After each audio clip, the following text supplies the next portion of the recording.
There are 413,000 apartment buildings in Switzerland. 5,800 of them are in the sweet spot.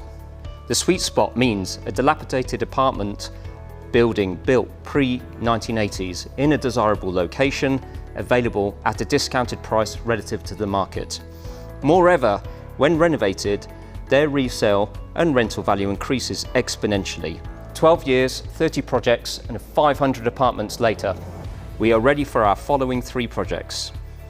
We are nearly 100% funded and are inviting you to reach out to us for the final remaining investment allocation. We offer security with collateral in our last 3 projects and the 3 we will shortly purchase. In return for a 3-year investment, we offer 18.75% interest over 3 years, 6.25% annually. Thank you.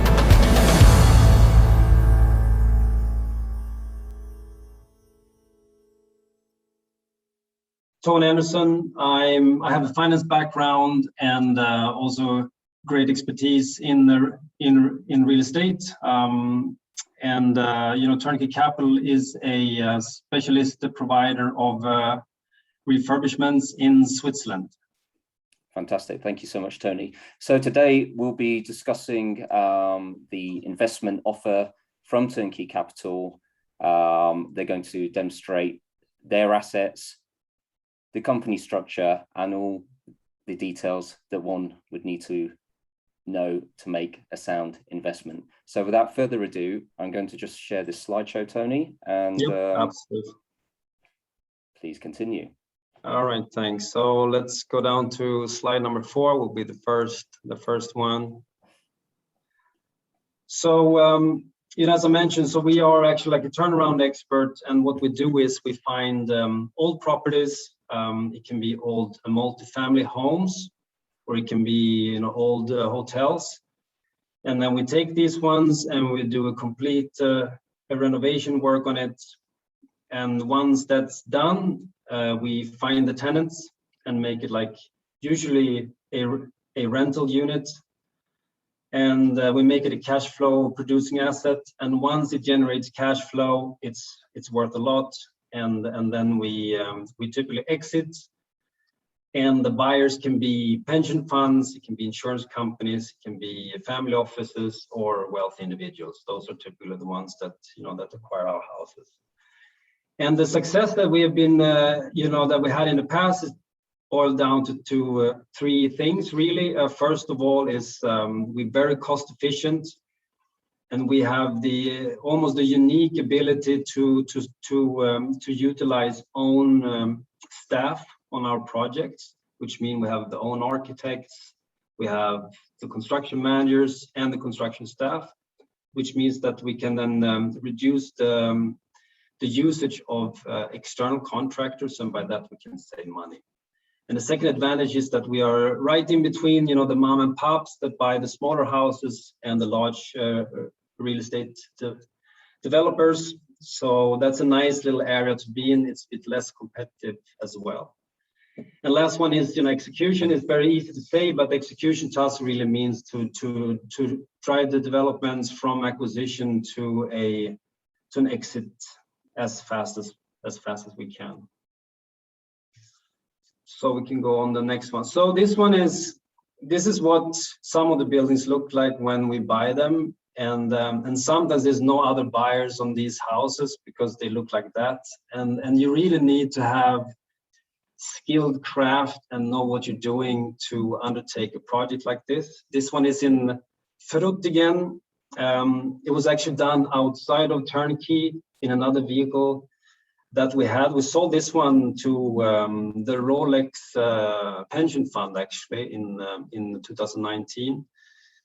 But what I also wanted to show here is that we try to use as much of the existing material that we can, and we make it nice and make it sustainable for the next hundreds of years that people can live in.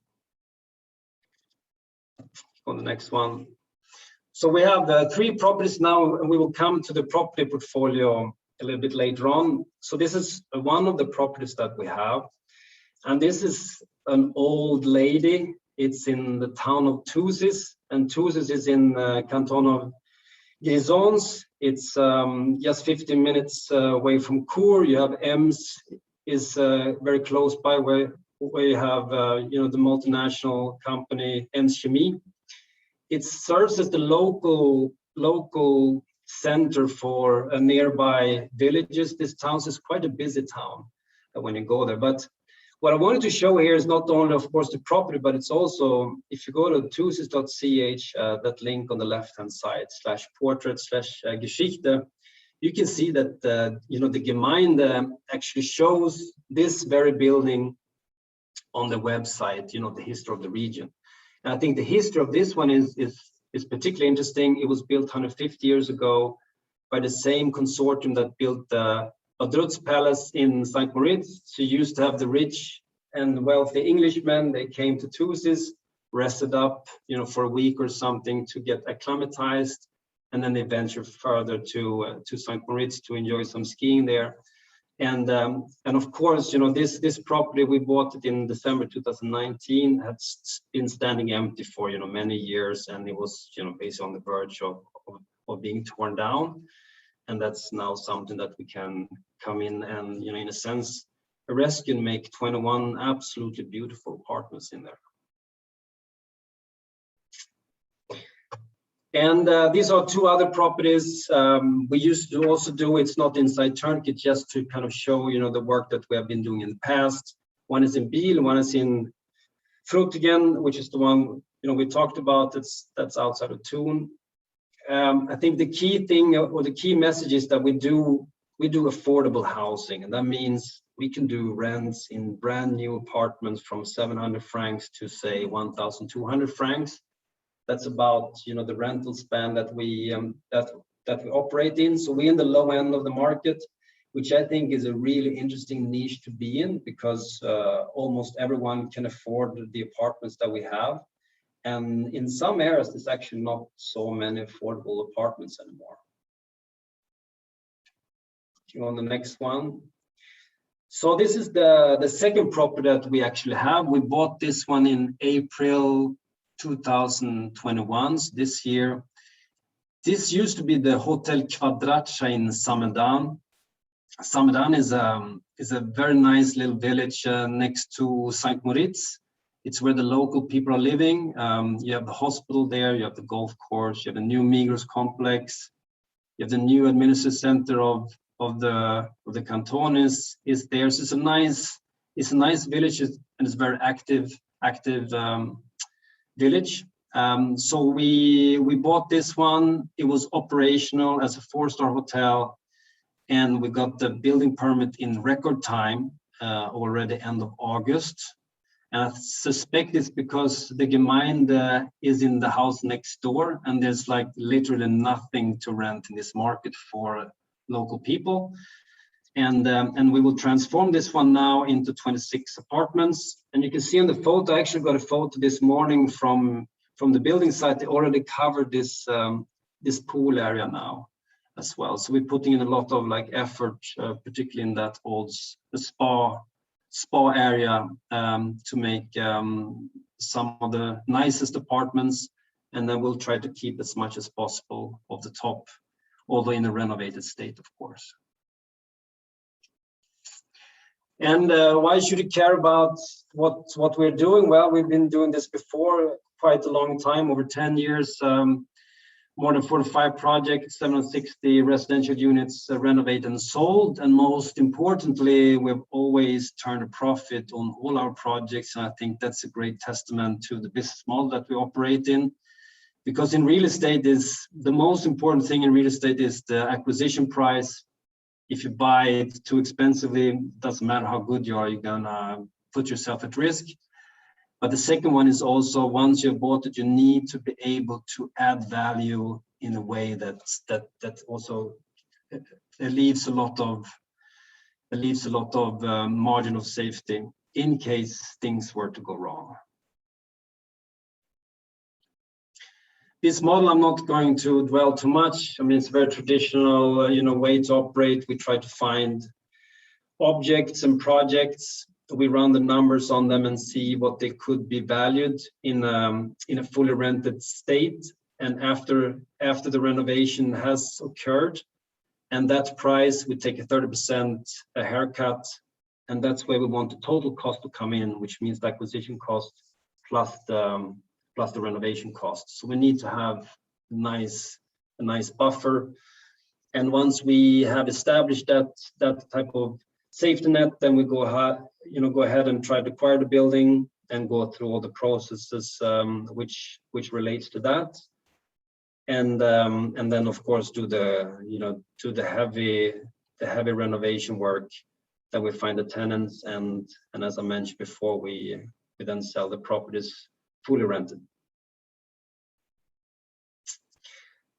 I like this slide because it shows the competitive advantage that we have versus the typical real estate developer. So on the right-hand side is a horizontal business model where you see most developers work like this. They take in money, they find an architect and a general contractor that then in turns hire subcontractors.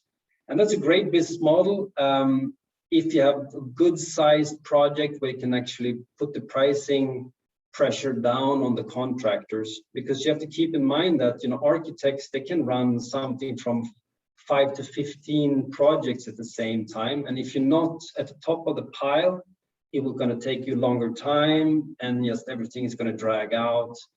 And the experience that we had in the past doing that has not been so great, which is also why we started to do this ourselves and to control more of this value chain. So, as I mentioned, we have our own staff, own construction capabilities. We of course also do use a subcontractor for some of the work, but it's much less than what the typical developer.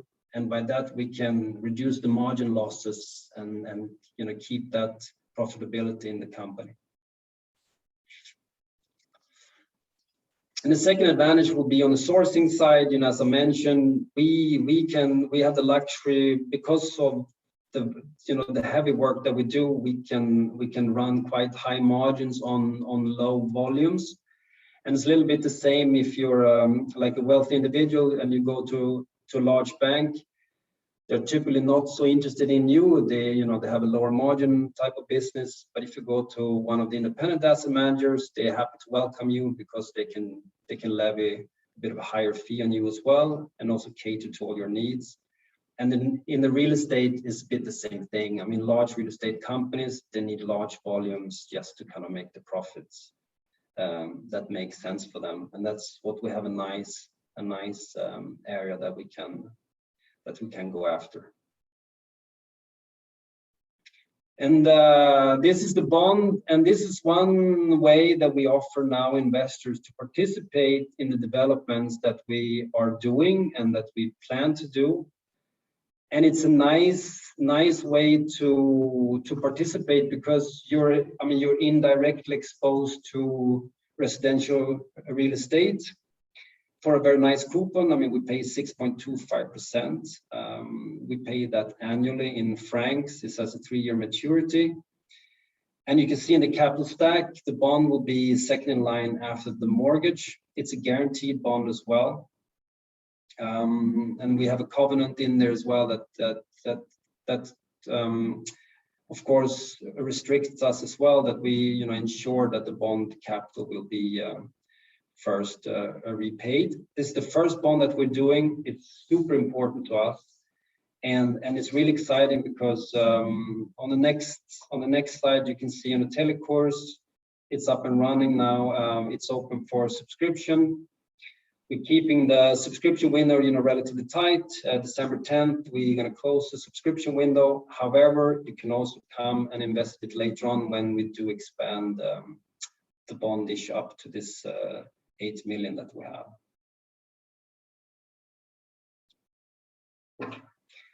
And here's the property portfolio that we have right now. It's already fully financed, so the bond will then come actually before all the equity capital that we already entered into these projects, and to also reap the benefit of that.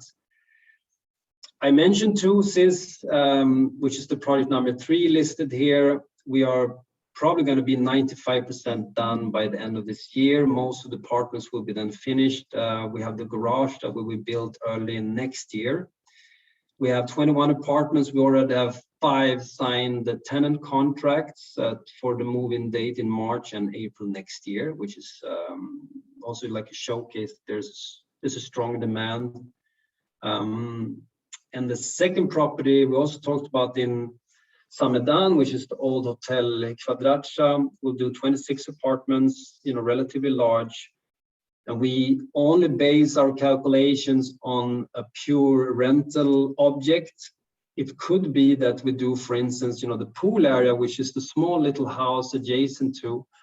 We could do those as 2 larger apartments, and we could sell them as a condominium, and then, of course, fetch a much higher price, but that's like a nice upside.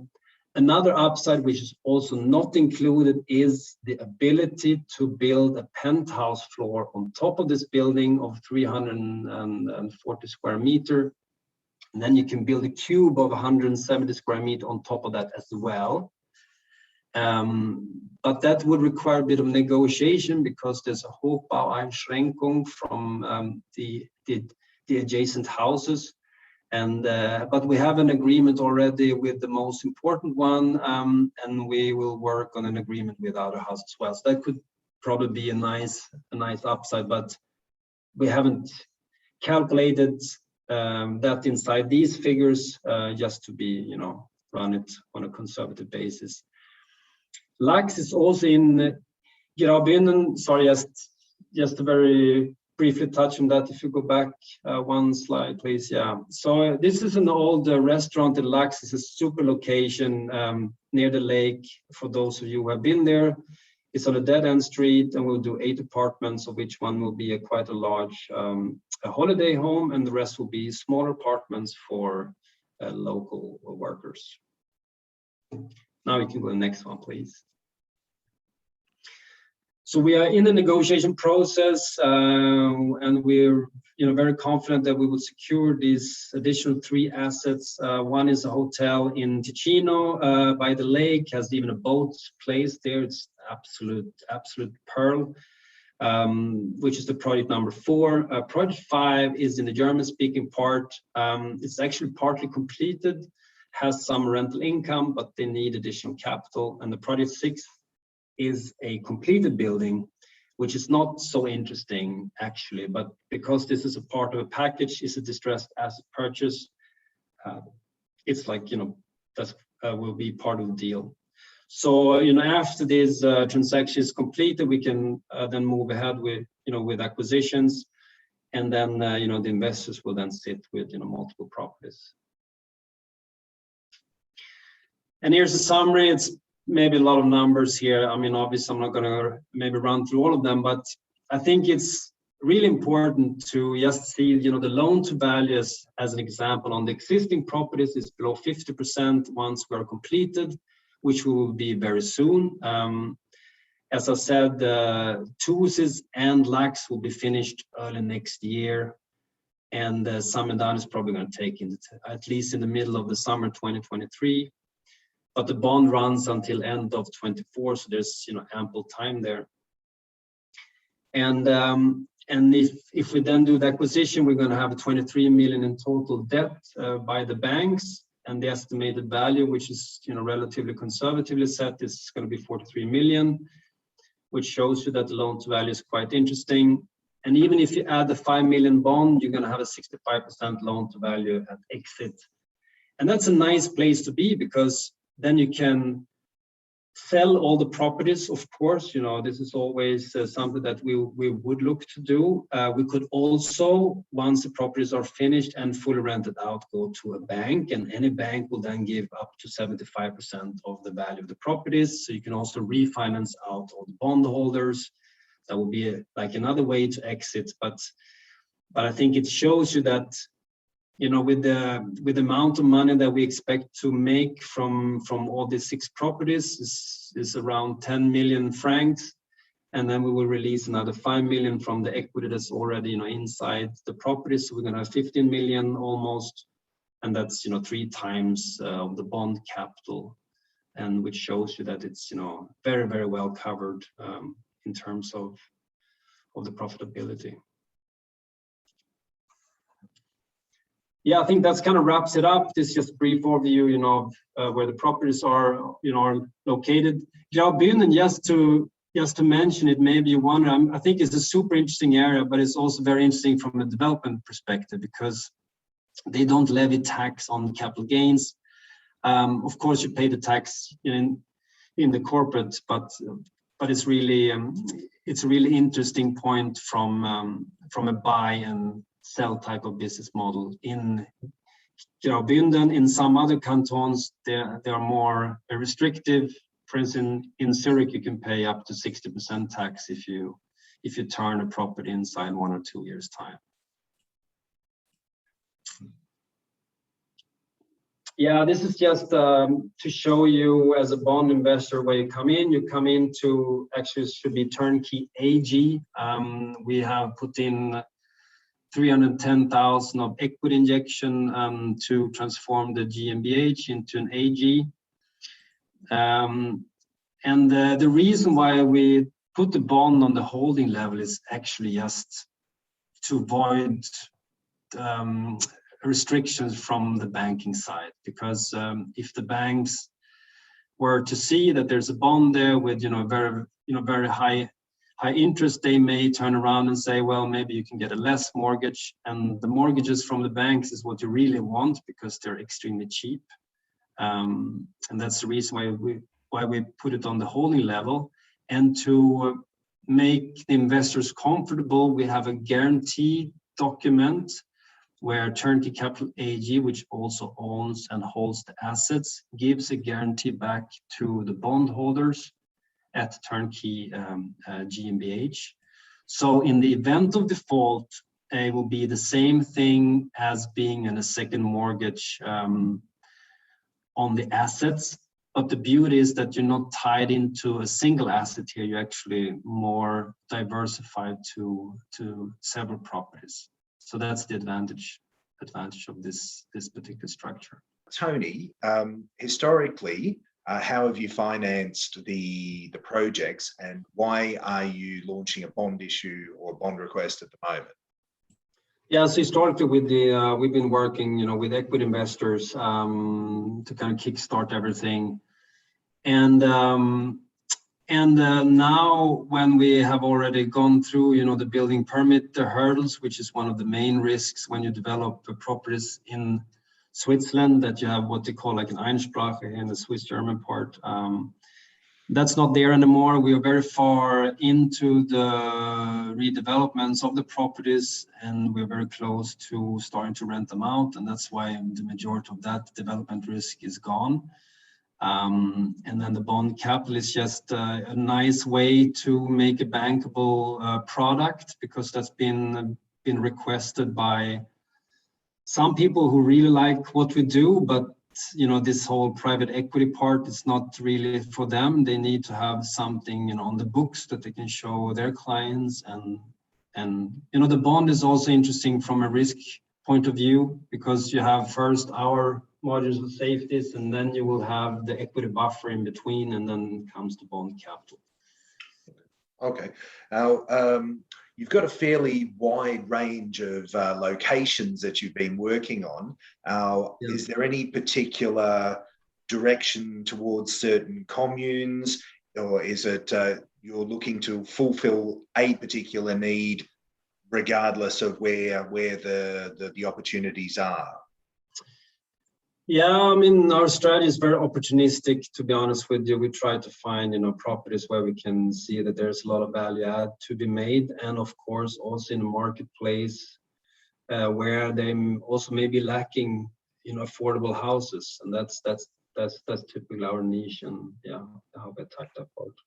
Okay, and are you getting encouragement from the communes? In particular, we're talking about the building in Thusis, where you've taken an historical property and you're restoring its former glory. Is this of particular value, whether it's nostalgic or of actual physical financial value to the communes of the Gemeinde at the same time? Yeah, they should give us the key to the town, you know.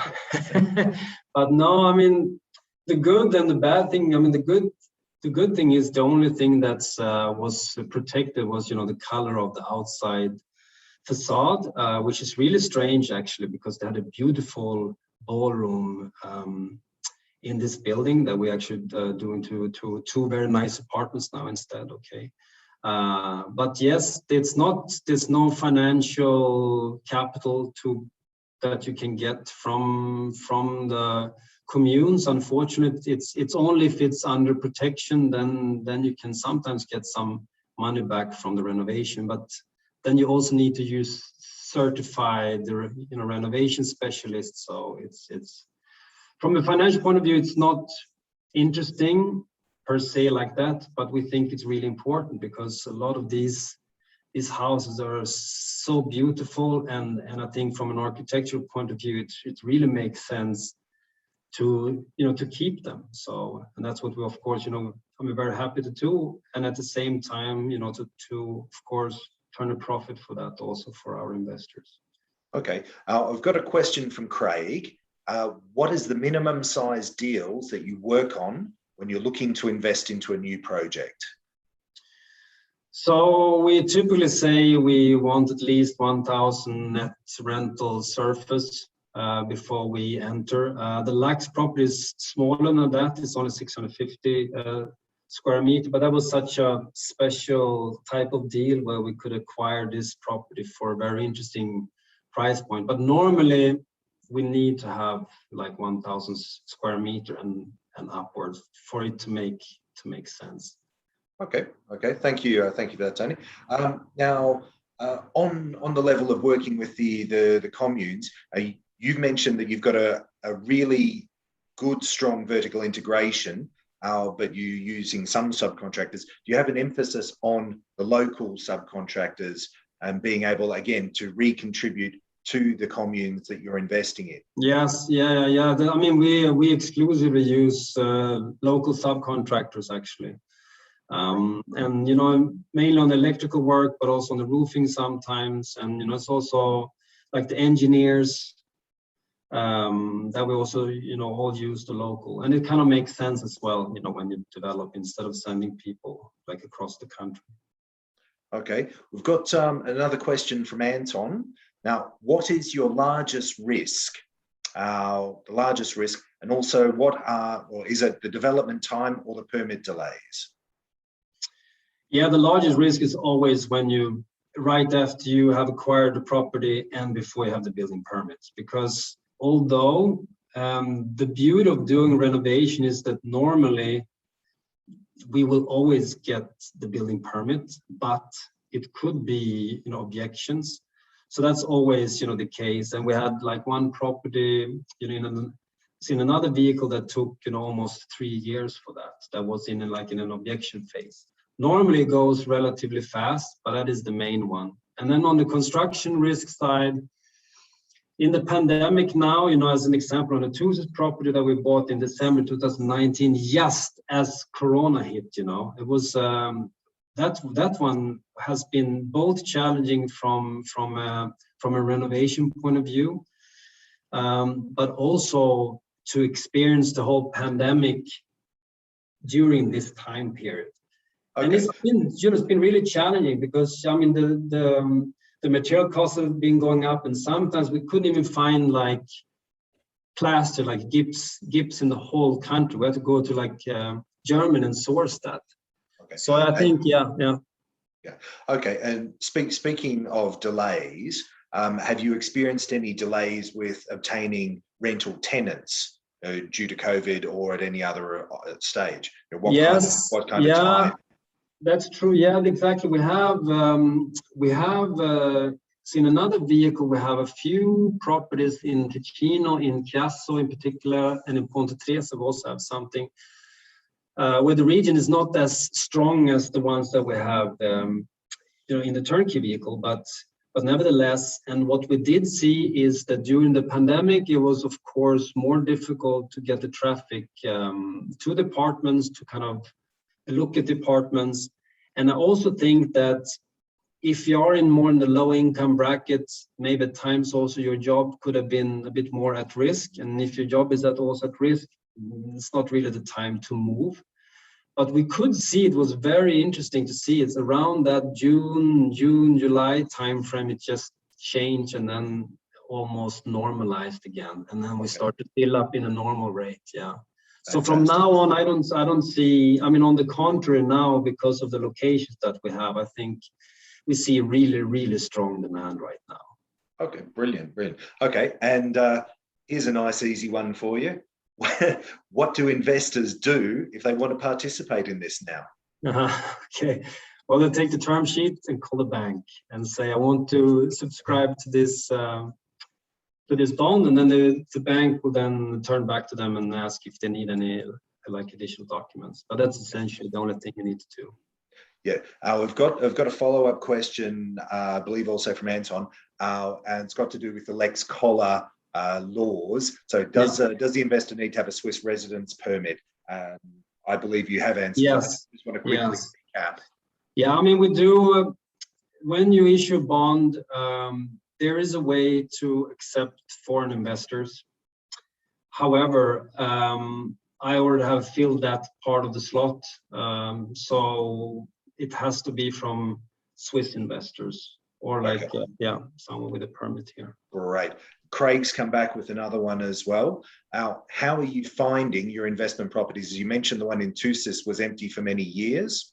Are you simply using website searches, local property searching agents that you have connections with, or your staff, the ones who are going out and finding these? Now, that was also mentioned in the slides. If you want to quickly recap that one as well, please. Yeah, exactly. I mean, the sourcing is, I think the advantage for us, because we have multiple properties, or always in development. In the past, last year we had almost 8 or 9 active developments outside of turnkey, in another vehicle, and we travel a lot through the country, and sometimes we see, so the Thusis property was actually something that we saw ourselves, and then we just called the owner, and it took us about 1 year before we could convince him to sell. I mean, he was a wealthy individual who really didn't see the necessity of doing so, but eventually it was possible. And then we use, of course, we use also brokers and all the contacts that we have built up through the years. So it's a bit of a mixed way on the sourcing side. Brilliant. No, you've not limited yourself to any geographical area, so that's that really gives you every opportunity across the whole part of Switzerland.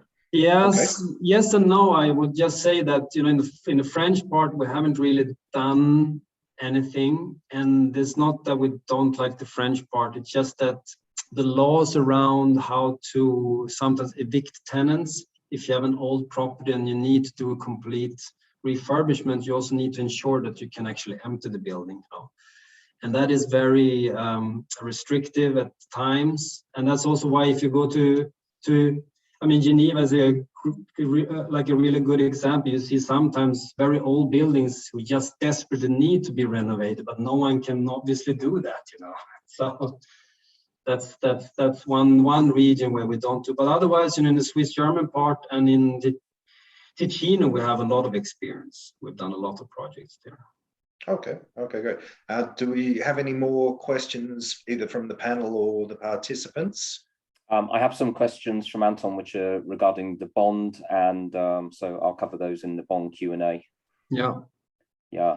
So if we're ready for that now. So yeah, Anton was asking why a bond structure and not a fund? Well, it's because of the cost. I mean, we do everything to cut costs, in the whole company, and it's also like how we run the business. We want to kind of minimize, all the unnecessary costs, and to set up a fund structure is something that we could do, and we actually have already 2 pension funds that want to do a joint venture with us. But the fund structure it could be something. We have thought about it many times actually, and talked about it internally. But it requires a lot of capital, and which means that the niche and the value creation that we can do will not really be there in the same way. It doesn't mean it's not an interesting way to do it, but I think, to do bond structure right now, very simple bond that pays a nice coupon is a nice way also for investors to be in. So it's in a sense already a fund structure, but a light version of it. Yeah, and you've really gone all out with the bond. It's got a ISIN number. It's on with 6. You're regulated. Yeah, it's listed on the telecourse. Yes, it's a proper structure. Absolutely. And it's okay, so, great. And further question from Anton: is there an option to for investors to get involved in equity in any way? Is there an equity kicker? Is there anything else other than the bond? No, not on the bond investment side. No, unfortunately not. No. Okay, all right, fantastic. So can you just explain the significance of the 6 telecores? No, it's just that, when you do a bond, it's quite a lot of work to structure a bond actually. But the beauty with the bond is that it's a bankable product, and the bankability of the product is important for instance, if you are an asset manager and you have your own clients that wants to invest, then you can purchase the bond through their accounts, and the money doesn't leave, in a sense, so they can still see it and they can levy their fees, and that's the beauty of it, and that's why asset managers really like that structure. For a private investor, it's not as important, but I think the bond structure per se just makes it more secure, and particularly also now how we make the guarantee from the holding company, from the project company up. Okay, all right, super. And you had to have some fairly significant audits in order to be able to establish the bond. We have a significant audience. What do you mean? Yeah. You had to be audited, and Yeah, of course. I mean, so it's been a long process because first of all we needed to convert the GmbH, which was the holding company, into an AG, and then we added this like 310,000 of equity to do the conversion of that, and then you need like an ordentliche Revision, like an audit, which will then also happen end of this year, of course, and then will be like a recurring audit process. We have, our lawyers has been, very thorough in terms of, structuring of it, and the bond prospectus. I'm not so sure everyone has seen that one, but you also have all the details there. And then there's also an additional guarantee document, which comes along with it, which is super important, which essentially is making it second in line after the banks if something were to go wrong. Okay, super. So the last question really, if people want to invest, want to get involved with Turnkey Capital, what is the next step? Yeah, so next step, as I said, is like you take the term sheet and you send it to your banker and say that you want to subscribe. That's essentially it. And it could be that they would require them to have a proof that we accept them as an investor. But that's a little small document that I can put together, and that's mainly to do with the lex color, that I need to know for sure that this Swiss entity or an individual. Clients, yes, absolutely. Okay, and clients or investors able to do a one-on-one Zoom? Are they able to tour any of the assets with you? What sure. I mean, of course you can come and visit us. So we have 2 offices, one in Zurich, which is like more like a representative office, and also we have the accountant there and one of the project managers, and then we have in Zurich Bauma, we have more of the back office staff. And yes, of course, they can always go and either drive by the properties themselves, or I can come with them, or they can come and meet me and my business partner. Of course, we are very open on that. Fantastic. So Tony, David, thank you very much. Investors, thank you very much. This is a Tristan Davis presentation. If you have any more questions, please reach out to me by phone, by email. I'm available on WhatsApp. Everybody has my phone number. Thank you very much, and look forward to seeing you soon.